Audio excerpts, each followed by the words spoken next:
అని సాకేతపూర్వంగా పిలిచేవారు. జై శ్రీరామ్. 500 సంవత్సరాల నిరంకుశ పోరాటం, ఆ రాముని కోసం జరిగిన యుద్ధంలో ఎంతో మంది ప్రాణ త్యాగం, కొన్ని కోట్ల మంది హిందువుల కళ అయోధ్య రామ మందిరం ఇప్పుడు మన కళ్ళ ముందు. Hi friends, welcome back to our channel. This is Mallesh Vihari. So friends, ఈ రోజు మనం అయితే అయోధ్యలో అయితే ఉన్నాం. మీకు అనిపిస్తుంది కదా, అది అయోధ్య రైల్వే స్టేషన్ అనమాట. అయోధ్య ఎక్కడ ఉంది, ఎలా వెళ్ళాలి, ఎక్కడ స్టే చేయాలి, అన్ని విషయాలు కూడా మనం ఈ వీడియోలో మాట్లాడుకుందాం. వీడియో నచ్చితే కనుక లైక్ చేయండి, షేర్ చేయండి, సబ్స్క్రైబ్ చేయడం మాత్రం మర్చిపోద్దు. అయోధ్యకి చేరుకోవడానికి విజయవాడ నుంచి డైరెక్ట్ ట్రైన్స్ ఉన్నాయి, లేదంటే వారణాసికి ప్లాన్ చేసుకున్నప్పుడు వారణాసి నుంచి అయోధ్యకి అయితే ట్రైన్స్ అయితే ఉన్నాయి. సో మీరు చూస్తున్నారు కదా, ఇదంతా కూడా వారణాసి రైల్వే స్టేషన్. సో నేనైతే ట్రైన్ కోసం ఎదురు చూస్తున్నా. ఇంకొక 1 అవర్ అయితే వెయిట్ చేయాలి. 1 గంట 10 నిమిషాల ట్రైన్. అయితే ఇప్పుడు 11:30 అయితే అయింది. 1.5 అవర్ ముందు వచ్చాం.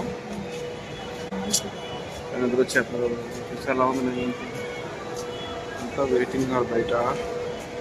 అయోధ్య ఉత్తరప్రదేశ్ రాష్ట్రంలో ఉంది. రామ్ మందిర్ కట్టిన తర్వాత కనెక్టివిటీ బాగా ఇంప్రూవ్ అయింది. 2 తెలుగు రాష్ట్రాల నుంచి డైరెక్ట్ ట్రైన్స్ అయితే ఉన్నాయి, కానీ ఈ ఓన్లీ వారానికి ఒకసారి మాత్రమే ట్రైన్ లో వెళ్లే వాళ్ళకి అయోధ్య జంక్షన్, కంటోన్మెంట్ అని 2 రైల్వే స్టేషన్స్ అయితే ఉన్నాయి. సో కన్ఫ్యూజ్ అవ్వద్దు, అయోధ్య జంక్షన్ లో అయితే దిగండి. మీరు చూస్తున్నారుగా, ఇదే అయోధ్య రైల్వే స్టేషన్. వారణాసి నుంచి ఈ అయోధ్యకి రావడానికి ట్రైన్ జర్నీ అయితే 4 and 5 hours జర్నీ అయితే టైం పడుతుంది. మేము ఇక్కడికి వచ్చేటప్పటికి 7:26. ఈ రైల్వే స్టేషన్ లో ఫ్రెష్ అప్ అయ్యి టెంపుల్ కి అయితే వెళ్ళొచ్చు, లేదంటే సరియు నదికి అయితే వెళ్లి అక్కడ స్నానం చేయొచ్చు. ఈ రైల్వే స్టేషన్ నుంచి బయటకు వచ్చేటప్పుడు చూసారా, ఆ గోడల పైన రామ మందిర్ చాలా బాగా డిజైన్ చేసి పెట్టారు కదా, చాలా బాగుంది. సో మనం బయటకి అయితే వెళ్లి ఆటో కోసం చూద్దాం. సో ఫ్రెండ్స్, గుర్తు పెట్టుకోండి, ఈ అయోధ్య రైల్వే స్టేషన్ నుంచి బయటకు రాగానే ఆటో కోసం చూడొద్దు. మీరు ఫ్రెష్ అప్ అవ్వాలంటే రైల్వే స్టేషన్ లో అవ్వచ్చు, లేదంటే బయట రైల్వే స్టేషన్ నుంచి బయటకు వచ్చిన తర్వాత లెఫ్ట్ సైడ్ అయితే వాష్రూమ్స్ ఉంటే స్నానం చేయడానికి అయితే 10 రూపాయలు తీసుకుంటారు. సో మీరు అక్కడ ఫ్రెష్ అప్ అయిపోయి డైరెక్ట్ టెంపుల్ కి అయితే వెళ్ళిపోవచ్చు. స్టేషన్ నుంచి బయటకు రాగానే ఆటో వాళ్ళు ఉంటారు. సో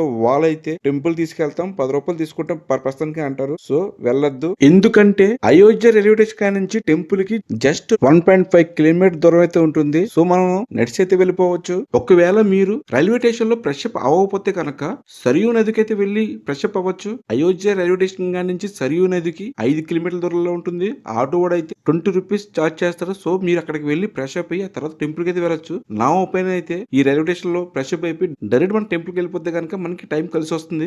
రైల్వే స్టేషన్ నుంచి ఇలా స్ట్రైట్ పోతే రామ్ మందిర్ అయితే వస్తుంది. ఈ అయోధ్యలో 1 డే ఉండేలాగా అయితే మీతో పాటు ఒక చిన్నపాటి లగేజ్ పట్టుకెళ్ళండి. ఈ రామ మందిర్ లోకి వెళ్లే ముందు లోపల లగేజ్ రూమ్ లో ఉంటే ఆ లాకర్ లో అయితే మనం లగేజ్ పెట్టుకోవచ్చు. సో ఫ్రెండ్స్, ఇదే దారిలో మనం స్ట్రైట్ గా పోతే టెంపుల్ దగ్గరలో ధర్మశాల అయితే ఉంటుంది. సో అక్కడ అయితే మనకి రూమ్స్ అవైలబుల్ గా ఉంటాయి. ఆన్లైన్ లో బుక్ చేసుకోవచ్చు, లేదంటే ఆఫ్లైన్ లో కూడా వెళ్ళి తీసుకోవచ్చు. సో ఇక్కడ కనుక రూమ్స్ లేకపోతే కనుక ఇదే లైన్ లో ఈ ధర్మశాల ఆపోజిట్ లో కూడా రూమ్స్ అవైలబుల్ గా ఉంటాయి. నాన్ ఏసీ అయితే 1000 రూపాయలు, ఏసీ రూమ్ అయితే 1500 రూపాయలు చార్జ్ చేస్తున్నారు. ఈ రామ మందిర్ లోకి వెళ్లే ముందు టిఫిన్ చేసి వెళ్ళడం బెటర్, ఎందుకంటే దర్శనానికి అలాగే టెంపుల్ చుట్టూ తిరిగి రావడానికి మనకి 2-3 అవర్స్ టైం పడుతుంది. అంతవరకు ఏమి తినకుండా ఉంటే ఇబ్బంది అవుతుంది. టైం అయితే 9:30 అయింది. సో మేమైతే టిఫిన్ చేస్తున్నాం, ఎందుకంటే నైట్ అంతా జర్నీ చేసి మార్నింగ్ ఫ్రెష్ అప్ అయ్యి ఇలా టిఫిన్ చేసి టెంపుల్ లోకి వెళ్తే ఎటువంటి ఇబ్బంది ఉండదు, హ్యాపీగా అన్ని చూసి రావచ్చు. సో ఇదే లైన్ లో రోడ్ సైడ్ టిఫిన్ దొరికితే ఇక టిఫిన్ అయితే బాగానే ఉంటుంది.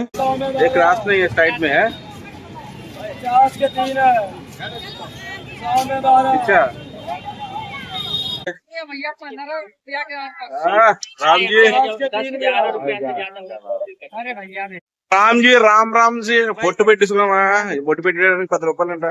సో ఇదేనండి టెంపుల్ కి వెళ్ళే దారి. ఇక్కడ నుంచి మన లోపలికి ఒక 200 మీటర్ల దూరం అయితే ఉంది. సో మనం లోపలికి అలా వెళ్దాం. పెద్దవాళ్ళు, హ్యాండిక్యాప్లు ఎవరైనా ఉంటే గనక ఈ టెంపుల్ లోపలికి తీసుకెళ్ళడానికి వీల్ చైర్స్ అయితే ఉంటాయి. వావ్, చూసారా ఎంత జనం అయితే ఉన్నారో. యాక్చువల్ గా ఇది సమ్మర్, ఇంత సమ్మర్ లో కూడా ఇంత జనం వచ్చారంటే మామూలుగా లేదు. ఇంకా టెంపుల్ కి 1/2 కిలోమీటర్ దూరం ఉంది. మీకు లెఫ్ట్ సైడ్ కనిపిస్తుంది చూసారా, ఆ భవనం దగ్గర అక్కడైతే మనకి వీల్ చైర్స్ లభిస్తాయి. చార్జబుల్లే. పెద్దవాళ్ళు ఎవరైనా సరే ఉన్నా, హ్యాండిక్యాప్స్ ఎవరైనా ఉన్నా, వీళ్ళు ఇక్కడ చైర్ లో కూర్చోపెట్టుకుని దర్శనం చేపించి తిరిగి ఇక్కడికి తీసుకొస్తారు. సో లగేజ్ గానీ మొబైల్ సెల్ ఫోన్స్ అన్ని కూడా లోపడే. చూసి లైట్ చూసి ఎలా ఉందో. ఎటువంటి తోపులాట లేకుండా క్రమ పద్ధతిగా ఒక లైన్ ప్రకారంగా వెళ్ళడానికి ఎటువంటి గిల్స్ అయితే వేశారు. చూసారా ఎలా ఉందో, ఇలా స్ట్రైట్ గా అయితే ఉంటాయి. ఇలా 4-5 వరుసలు అయితే ఉన్నాయి. ఇదే లైన్ లో లెఫ్ట్ సైడ్ లో సుగ్రీవ ఆలయం ఉంటుంది. అలాగే కొంచెం దూరం పోతే శ్రీ రామజానకి ఆలయం కూడా ఉంటుంది. సో వీటిని మనం రిటర్న్ వచ్చేటప్పుడు దర్శనం చేసుకోవచ్చు. ఈ లోపల అయోధ్య నగరం కోసం చిన్న షార్ట్ గా తెలుసుకుందాం. అయోధ్య కోసల దేశం రాజధాని. అయోధ్య హిందువులకు మోక్షాన్ని కలిగించే సప్త మోక్షపురిలో ఒకటి. శ్రీ మహావిష్ణువు దశావతారాల్లో ఒకటైన శ్రీరాముడు జన్మించిన ప్రదేశం ఈ అయోధ్య. అందుకే దీనిని రామ జన్మభూమిగా పిలుస్తారు. మొదటిగా ఈ ప్రదేశాన్ని సాకేతపురంగా పిలిచేవారు. మహారాజు అయిన అయగ్ను శ్రీరాముని పూర్వీకులుగా పేర్కొన్నారు. అతని పేరు సంస్కృత పదమైన ఎద్దు నుంచి వచ్చింది. అయగ్ను అంటే అపరాజితుడు అని అర్థం. అందుకే ఈ నగరాన్ని అయోధ్య కింద పేర్కొన్నారు. అయోధ్య అంటే జయించి సత్యం కానిది అని అర్థం. జై శ్రీరామ్, జై శ్రీరామ్.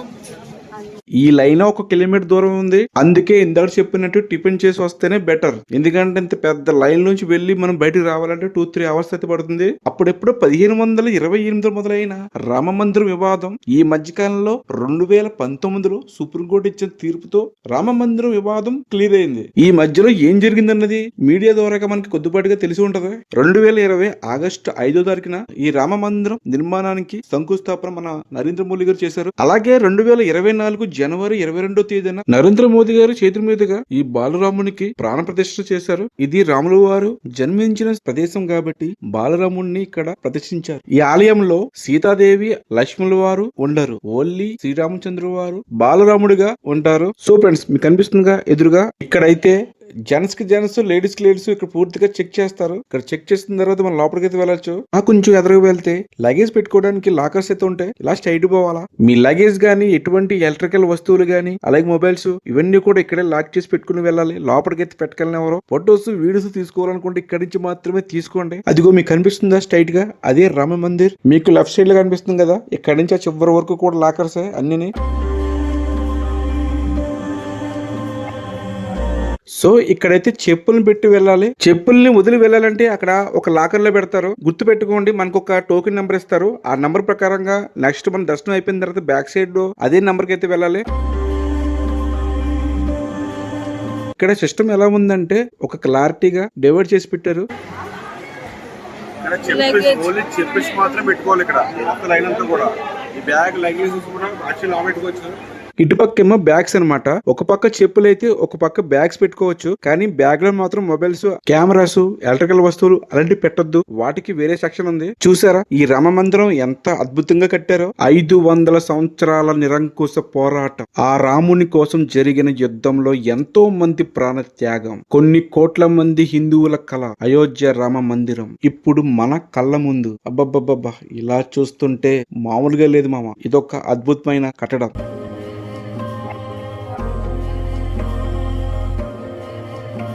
సో ఫ్రెండ్స్, ఒక పక్క చెప్పులు, మరో పక్క లగేజెస్, ఇంకా నెక్స్ట్ ఉన్నది మన చేతిలో ఉన్న మొబైల్ లేదా కెమెరాస్. సో ఫొటోస్ వీడియోస్ ఇక్కడితో లాస్ట్. మనం దర్శనం చేసుకున్న తర్వాత మిగతా విషయాలు మాట్లాడుకుందాం.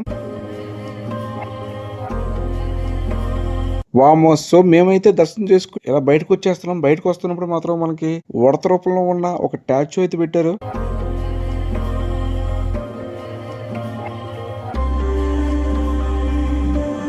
ఆ చివరి నుంచి అయితే లోపలికి వెళ్ళాం. ఇప్పుడు ఇలా ఎటు నుంచి బయటకు వస్తున్నాం. లోపలికి వెళ్ళడానికి ఒక దారి, బయటకు రావడానికి ఒక దారి.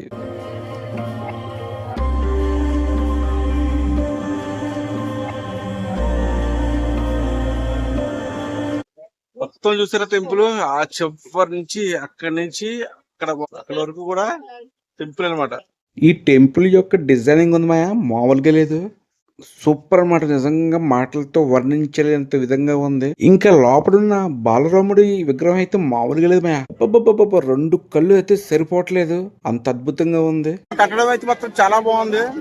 నిజంగా అనకూడదు కానీ ఎవరైనా సూపర్ అన్నమాట. నిజంగా మొత్తం టెంపుల్ చుట్టూ కూడా రామాయణం ఏం జరిగింది, రాముడి కథ ఏంటనేది మొత్తం కూడా టెంపుల్ చుట్టూ కూడా డిజైన్ చేసి పెట్టారు. చాలా బాగుంది అన్నమాట. అసలు రామాయణాన్ని ఈ టెంపుల్ గోడల పైన ఒక శిలా రూపంలో చిత్రీకరించడం అంటే మామూలు విషయం కదా. వీడియో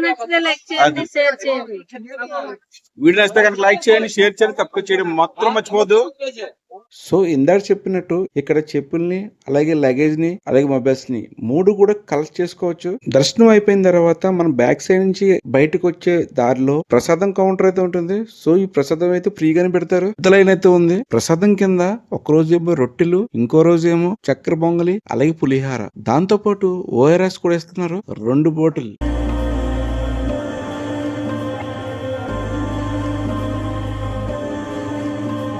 సో ఈ రోజు ప్రసాదం కింద దద్దోజనం అలాగే ORS 2 బాటిల్ ఇచ్చారు. ఇంకా ఏరియా మొత్తం డెవలప్ చేస్తున్నారు. మొత్తం అంతా పూర్తయ్యేటప్పటికి నాకు తెలిసి ఒక 2 years పడుతుంది అనుకుంటా.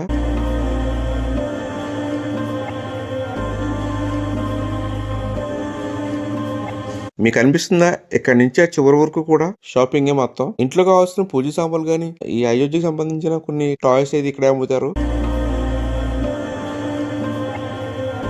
మంచి సమ్మర్ లో వచ్చాం. ఎండ అయితే సిద్ధకొడేస్తుంది తట్టుకుని. మార్నింగ్ అయితే కొంచెం చల్లగానే ఉంది. టైం అయితే ఇప్పుడు 2:10 అయితే అయింది. నెట్ట మధ్యాహ్నం కదా, ఎండ మామూలుగా లేదు. సో ఇక్కడ మనం బయటకు వచ్చేసిన తర్వాత లెఫ్ట్ సైడ్ తిరిగితే కొంచెం దగ్గరలో హనుమాన్ గడి అయితే ఉంటుంది. సో మనం అక్కడికైతే వెళ్దాం. జస్ట్ ఒక 300 meters దూరంలో అయితే ఉంటుంది. మనం నడుచుకుంటూ వెళ్ళిపోవచ్చు. ఈ శ్రీరాముని దర్శనం చేసుకునే ముందు అయోధ్యకు వచ్చి ట్రైన్ దిగ్గానే ఫస్ట్ సరియు నదికి వెళ్లి అక్కడ స్నానం చేసి ఆ తర్వాత ఈ అయోధ్య నగరానికి ద్వారపాలకుడైన హనుమంతుల వారిని దర్శనం చేసుకుంటారు. దర్శనం చేసుకుని ఆ తర్వాత శ్రీరాముల వారిని దర్శనం చేసుకుంటారు. అలా చేసుకుంటే యాత్ర సంపూర్ణం అవుతుందని కొంతమంది నమ్ముతారు. ఒకవేళ మీకు టైం లేకపోతే సరియు నదికి వెళ్లి స్నానం చేయకపోయినా పర్వాలేదు. ఎందుకంటే మీరు ఆల్రెడీ స్నానం చేసుకుంటారు కాబట్టి దర్శనం అయితే చేసుకోవచ్చు. సో ఫ్రెండ్స్, హనుమాన్ ఆలయం చూసారు ఎంత పెద్ద లైన్ ఉందో. ఈ టెంపుల్ పైకి చేరుకోవాలంటే 76 మెట్లు ఎక్కి వెళ్లాల్సి వస్తుంది.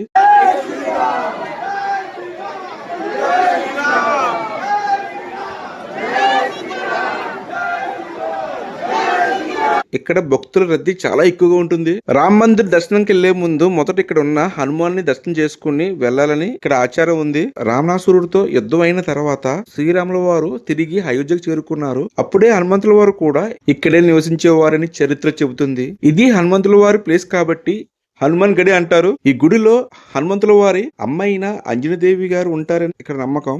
ఈ టెంపుల్లోని హనుమంతుల వారు బాలరూపంలో ఉన్న అంజనీదేవి ఒళ్ళో పడుకున్నట్టు ఉంటుంది. ఇక్కడ ప్రసాదం కింద ఈ టెంపుల్ ఆపోజిట్ లో స్వీట్ షాపులు ఉంటాయి. సో అక్కడికి వెళ్లి మనం లడ్డూలు తీసుకుని ఇక్కడ స్వామివారికి సమర్పించాలి. ఆ తర్వాత వాళ్ళు తిరిగి మనకి ఇచ్చేస్తారు. అదే ఇక్కడ ప్రసాదం.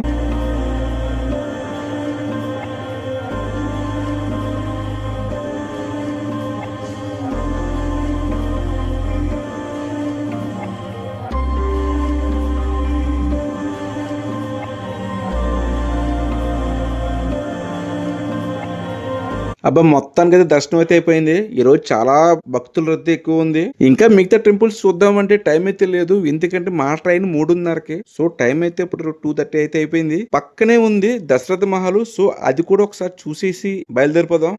వేరే ప్లేసెస్ చూద్దామన్నా మనకి టైం అయితే లేదు. ట్రైన్ టైం అయితే అయిపోతుంది. దానివల్ల ఇంకా వెళ్ళిపోతున్నాం. అయోధ్యలో ఇదే ఎత్తైన ఆలయం అంట. ఈ పైనుంచి చూస్తే అయోధ్య మొత్తం కనబడుద్ది. సో ఈ హనుమాన్ గర్హి నుంచి లెఫ్ట్ సైడ్ నుంచి స్ట్రైట్ పోతే ఈ దశరథ మహల్ అయితే వస్తుంది. జస్ట్ ఒక 200 to 300 meters. వరుసగా రైల్వే స్టేషన్ నుంచి బయలుదేరితే అన్ని వరుసగానే ఉంటాయి. మన బై వాక్ నడుచుకుంటూ వెళ్ళిపోవచ్చు. అబ్బా, కాళ్ళది కాలిపోతున్నాయి.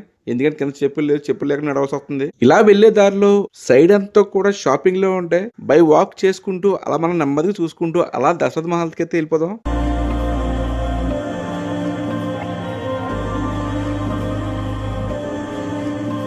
అదిగో మీకు కనిపిస్తుందా? అదే దశరథ మహల్ ఎంట్రన్స్ గేట్. అది. ఇప్పుడు మనం శ్రీరాముడు తండ్రి అయిన దశరథ మహారాజు నివసించిన దశరథ మహల్ కి అయితే వెళ్ళబోతున్నాం. నాకైతే చాలా ఎక్సైట్మెంట్ గా ఉంది. సో లోపలికి వెళ్ళి మొత్తం చూసేద్దామయ్యా.